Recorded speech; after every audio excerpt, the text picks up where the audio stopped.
Bonjour, bonjour. Alors aujourd'hui, je vous présente Écoute, écoute, écrit par Anne Rand et illustré par Paul Rand. Il a été publié aux éditions L'Ampoule. Donc ce livre annonce la couleur d'emblée en commençant par un impératif à destination de son lecteur. Écoute, point d'exclamation. Cette invitation à écouter n'est pourtant pas une injonction à respecter des règles, comme on dirait écoute ce que je te dis ou écoute ton père ou ta mère. Au contraire, c'est plutôt une invitation à écouter le monde qui l'entoure, qui nous entoure.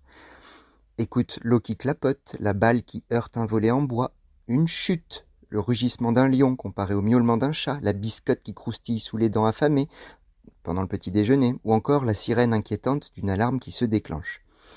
À travers sa lecture, le jeune lecteur, mais aussi le jeune lecteur à l'intérieur de l'adulte, sera également subtilement invité à passer d'une position passive à une posture active. En effet, les nombreuses onomatopées, ces mots créés par imitation d'un bruit ou d'un son, donnent envie qu'on les répète. Elles chatouillent la bouche et donnent envie de rire. On prend alors conscience de la richesse de ce sens, parfois relégué au second plan, pour appréhender notre environnement au profit de la vue. C'est en me basant sur ces considérations que j'ai conçu un dossier pédagogique pour exploiter cette œuvre au cycle 1. J'y propose un projet de sonorisation de cet ouvrage, durant lequel projet, les élèves seront amenés à constituer des boîtes à sons dans lesquelles ils établiront une collection des objets présents autour d'eux pour imiter des bruits et appréhender l'espace d'une autre manière. Ils expérimenteront, compareront et décideront d'un son adéquat pour mettre en musique, si on peut dire, en son en tout cas, cet album. Parfois même, la bouche suffira, et la classe se transformera en un joyeux capharnaüm fait d'aboiements, de miaulements, voire de rugissements féroces.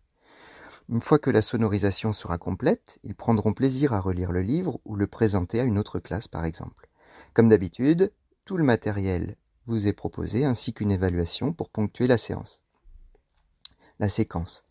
J'ai également conçu un loto sonore clé en main pour poursuivre l'expérience sonore. Les élèves apprendront donc à jouer au loto, ou s'ils connaissent déjà les règles, joueront simplement au loto, mais à partir d'une banque sonore qui est fournie également sur mon site.